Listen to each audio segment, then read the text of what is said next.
How to Solve Our Human Problems by Geshe Kelsang Gyatso. The Path. You should practice the path. In this context, path does not mean an external path that leads from one place to another, but an inner path, a spiritual path that leads us to the pure happiness of liberation and enlightenment.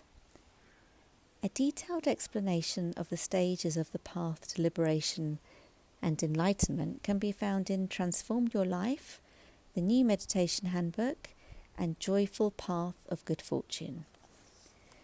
The practice of the stages of the path to liberation can be condensed within the 3 trainings of higher moral discipline, higher concentration, and higher wisdom.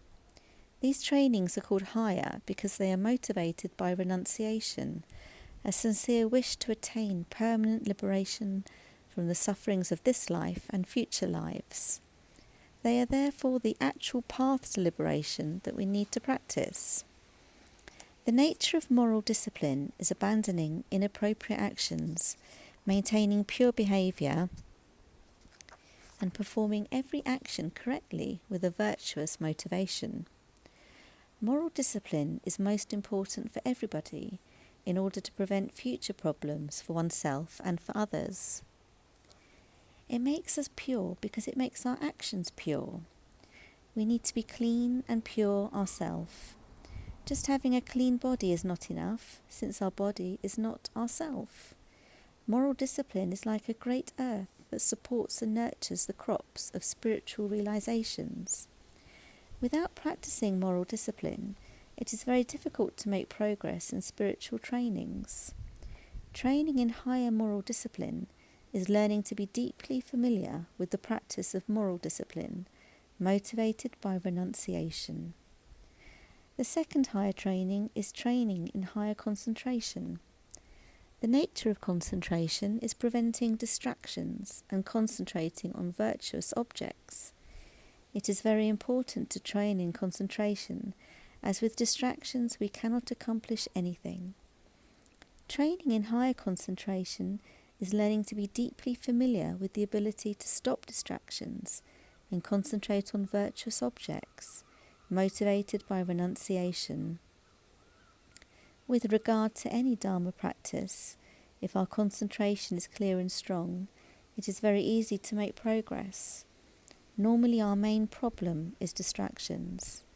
The practice of moral discipline prevents gross distractions, and concentration prevents subtle distractions. Together they give rise to quick results in our Dharma practice. The third higher training is training in higher wisdom. The nature of wisdom is a virtuous, intelligent mind whose functions are to dispel confusion and to understand profound objects thoroughly.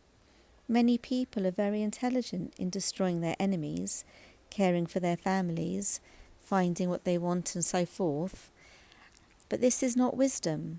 Even animals have such intelligence. Worldly intelligence is deceptive, whereas wisdom will never deceive us. It is our inner spiritual guide who leads us to correct paths, and it is the divine eye through which we can see past and future lives and the special connection between our actions and our experiences known as karma. The subject of karma is very extensive and subtle, and we can understand it only through wisdom. Training in higher wisdom is meditating on wisdom, realizing emptiness, motivated by renunciation. This wisdom is extremely profound. Its object, emptiness, is not nothingness, but is the real nature of all phenomena. A detailed explanation of emptiness can be found in Transform Your Life. The 3 higher trainings are the actual method to attain the permanent cessation of the sufferings of this life and of countless future lives. This can be understood by the following analogy. When we cut a tree using a saw, the saw alone cannot cut the tree without the use of our hands, which in turn depends upon our body. Training in higher moral discipline is like our body. Training in higher concentration is like our hands, And training in higher wisdom is like the saw. By using these three together, we can cut the poisonous tree of our self-grasping ignorance, and automatically all other delusions, its branches, and all our sufferings and problems, its fruits, will cease completely.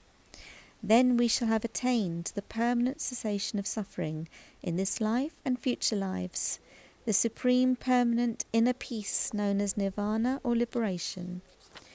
We shall have solved all our human problems and accomplished the real meaning of our life. The Four Noble Truths can be understood and practiced on many different levels.